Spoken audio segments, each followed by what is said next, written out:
सुप्रभात विद्यार्थियों, हम पढ़ रहे थे पद परिचय।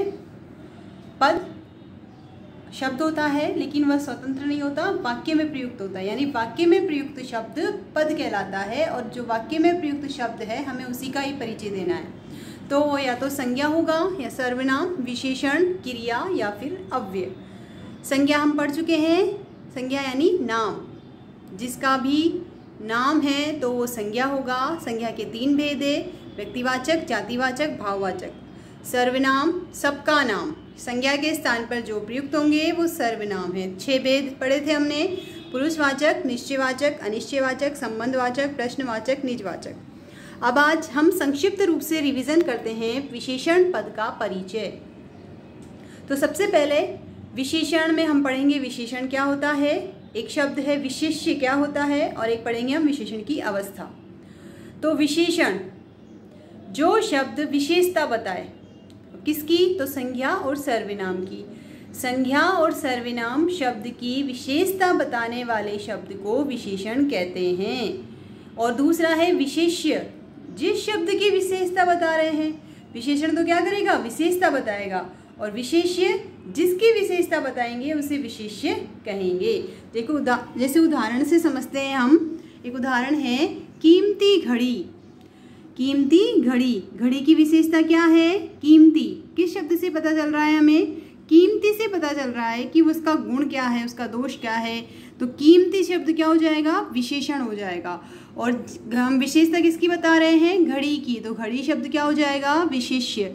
तो जिस शब्द की विशेषता बताई जाती है उसे विशेष्य कहते हैं, और जो विशेषता बताता है उसे हम विशेषण कहते हैं। घड़ी नाम है, वस्तु का नाम है, तो ये संज्ञा है। संज्ञा की विशेषता है कि वो कीमती है, तो ये क्या हो जाएगा? विशेषण हो जाएगा। अब विशेषण के प्रकार की बात करते हैं। तो विशेषण के 4 प्रकार है, गुणवाचक, संख्यावाचक, परिमाणवाचक और चौथा है संकेतवाचक, जिसे हम सार्वनामिक भी कहते हैं। हम बात करते हैं गुणवाचक। गुण वाचक यानी बताने वाला।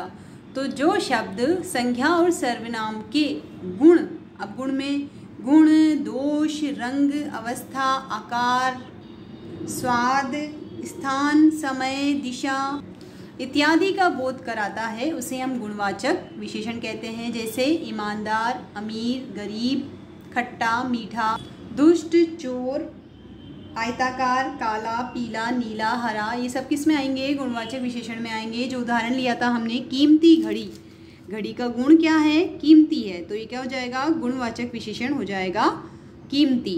ठीक है, कीमती क्या हो जाएगा? गुणवाचक विशेषण, और घड़ी क्या है? विशेष्य है। अगला देखते हैं हम संख्यावाचक।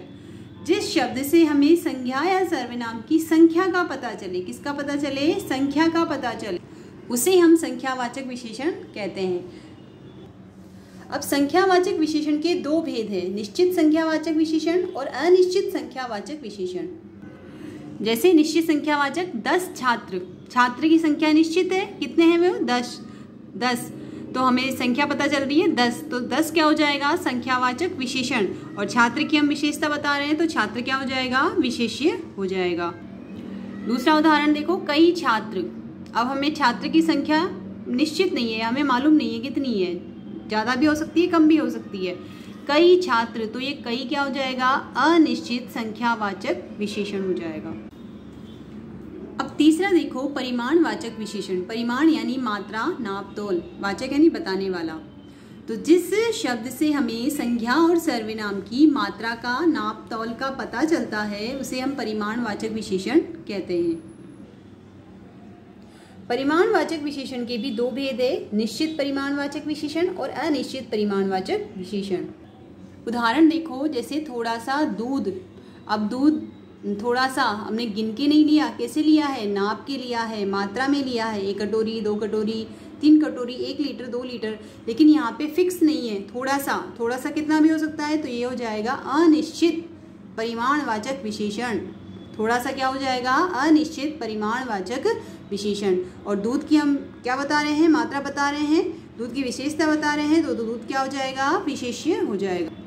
अब देखो 1 लीटर दूध, तो 1 लीटर क्या है? फिक्स है, निश्चित है, तो ये 1 लीटर हो जाएगा निश्चित परिमाणवाचक विशेषण, और दूध क्या है? विशेष्य है।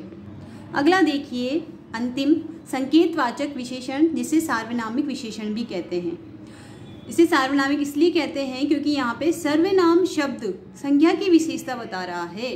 इसकी परिभाषा कहें तो जिस सर्वनाम शब्द से संज्ञा की विशेषता का पता चलता है या जो सर्वनाम शब्द संज्ञा की ओर संकेत करे उसे हम सार्वनामिक विशेषण कहते हैं। उदाहरण देखिए, यह लड़का, यह लड़का, यह क्या है? सर्वनाम शब्द है, लेकिन यह किसकी ओर संकेत कर रहा है? लड़का, जो कि संज्ञा है। तो यह शब्द क्या हो जाएगा? संकेतवाचक विशेषण, और ये सर्वनाम है इसलिए इसे सार्वनामिक विशेषण भी कहते हैं। अब एक प्रश्न उठ रहा है कि यह हमने सर्वनाम में पढ़ा था और विशेषण में भी पढ़ रहे हैं, तो हमें कैसे पता लगेगा कि ये विशेषण है या सर्वनाम है? तो हम एक उदाहरण देखते हैं। जैसे देखो, यहाँ 2 उदाहरण लिखे हुए हैं। यह मेरा घर है, यह घर मेरा है।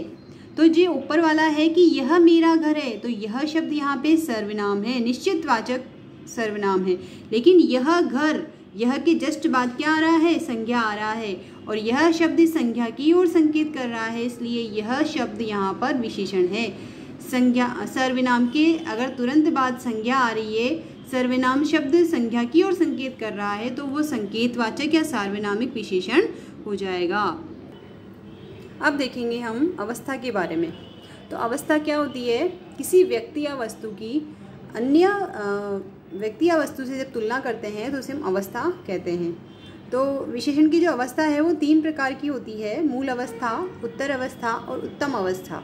मूल अवस्था में सामान्य कथन होता है, जैसे सुंदर लड़का, ईमानदार लड़का, ठीक है। किसी मूल अवस्था होती है यहाँ पे कि राम सुंदर लड़का है, सामान्य कथन। दूसरी है उत्तर अवस्था, या कह सकते हैं हम तुलना अवस्था। इसमें शब्द में तर भी लगा होता है, लेकिन इस शब्द तर वाले शब्द का प्रयोग बहुत कम होता है। उत्तर अवस्था क्या होती है? किसी भी व्यक्ति या वस्तु की तुलना उसी के समान गुण वाले व्यक्ति या वस्तु से जब तुलना करते हैं, अन्य दूसरे से तुलना करते हैं, तो वहाँ पे उत्तर अवस्था या तुलना अवस्था होती है। जैसे राम का घर मेरे घर से सुंदर है, तो यहाँ पे या कह सकते हैं कि एक की तुलना दूसरे से की जा रही है, तो उसे हम उत्तर अवस्था कहते हैं। तीसरा देखो, उत्तम अवस्था। उत्तम अवस्था होती है कि किसी व्यक्ति या वस्तु की तुलना अन्य अनेक व्यक्ति या वस्तुओं, उनके समान गुणों वाले अनेक व्यक्ति वस्तुओं से की जाती है, तब उत्तम अवस्था होती है कि मेरा घर सबके घरों में सुंदर है। जब मूल अवस्था होती है यानी सामान्य कथन कि मेरा घर सुंदर है, उत्तर अवस्था कि मेरा घर उसके घर से सुंदर है, और उत्तम अवस्था कि मेरा घर सबके घरों में क्या है? सुंदर है। और इसमें शब्द में तम भी लगा होता है, जैसे सुंदरतम, महत्तम, बुद्धितम, ठीक है। तो ये हमारी अवस्था होती है, ध्यान रखना। मूल अवस्था सामान्य कथन, उत्तर अवस्था किसी व्यक्ति वस्तु की तुलना किसी दूसरे से व्यक्ति वस्तु से करना, उत्तम अवस्था किसी व्यक्ति वस्तु की तुलना अनेक व्यक्ति वस्तुओं से करना, ठीक है। उत्तर, इसमें यहाँ पे मूल होता है यानी सुंदर, उत्तर अवस्था में तर शब्द लगा होता है जैसे सुंदरतर, और उत्तम अवस्था में सुंदरतम शब्द में लगा आपको नजर आ जाएगा। अगर तम लगा है तो अवस्था उत्तम कहलाएगी, और तर लगा है तो उत्तर कहलाएगी, ठीक है। या तो डायरेक्ट वाक्य में तुलना की जाएगी कि राम श्याम से सुंदर है या राम सुंदरतर है, उत्तम अवस्था में कि राम सुंदरतम है या राम सबसे सुंदर है, ठीक है। हम एक शब्द और देख लेते हैं, प्रविशेषण। प्रविशेषण कहते हैं जिस विशेषण की भी विशेषता बताने वाले शब्द को हम प्रविशेषण कहते हैं। जैसे राम सुंदर है तो सुंदर क्या हुआ? विशेषण हुआ। लेकिन राम बहुत सुंदर है तो बहुत शब्द क्या हो जाएगा? बहुत शब्द हो जाएगा प्रविशेषण। ध्यान रखिएगा। देखिए उदाहरण, बहुत सुंदर लड़का, लड़का विशेष्य, सुंदर विशेषण, और बहुत क्या हो जाएगा? प्रविशेषण हो जाएगा। अब देखिए हमारा जो मेन पद परिचय है, यहाँ से अभी तक हमने विशेषण के बारे में पढ़ा, अब हम देख रहे हैं विशेषण पद परिचय बताते समय हमें क्या क्या बताना है। संज्ञा में हमने बताया था प्रकार, लिंग, वचन, कारक और क्रिया के साथ संबंध। सर्वनाम में भी हमने यही बताया था, लेकिन विशेषण में थोड़ा सा चेंज है। विशेषण में पहले नंबर पे हम बताएंगे विशेषण का प्रकार, दूसरे नंबर पे बताएंगे लिंग, वचन, चौथे नंबर पे बताएंगे अवस्था, और पांचवें नंबर पे बताएंगे विशेष्य के साथ उसका क्या संबंध है। ये 5 बिंदु हमें बताने हैं।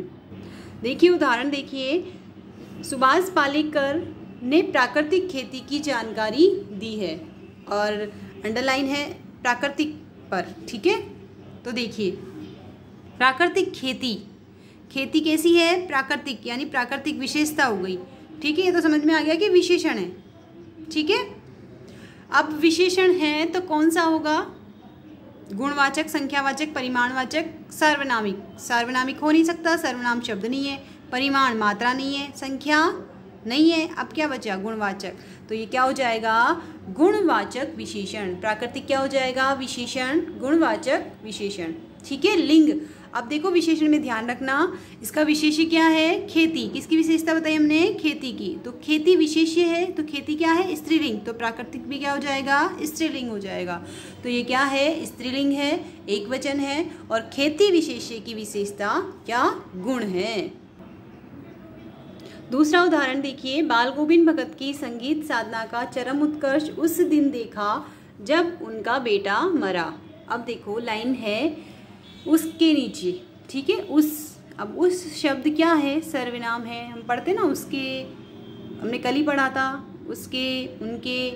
तो उस शब्द क्या है? सर्वनाम है। लेकिन उस दिन, उस किसकी तरफ संकेत कर रहा है? दिन की तरफ। और दिन क्या है? संज्ञा है। तो उस दिन, तो ये क्या हो जाएगा? उस है तो सर्वनाम, लेकिन ये संज्ञा की ओर संकेत कर रहा है, इसलिए ये क्या हो जाएगा? सार्वनामिक विशेषण। उस क्या है? विशेषण है। सार्वनामिक या संकेतवाचक विशेषण कह दो। लिंग, दिन क्या है? पुल्लिंग, तो उस भी क्या हो जाएगा? पुल्लिंग। दिन एक है, तो उस भी क्या हो जाएगा? एक वचन। और अगर बहुवचन होता तो उन होता, है ना, उन। तो यहाँ पे एक वचन है। और विशेष्य क्या है? उस दिन। दिन क्या है यहाँ पे? विशेष्य। दिन विशेष्य का सर्वनाम शब्द। तो ये हमारा विशेषण शब्द का या विशेषण पद का परिचय कंप्लीट हुआ।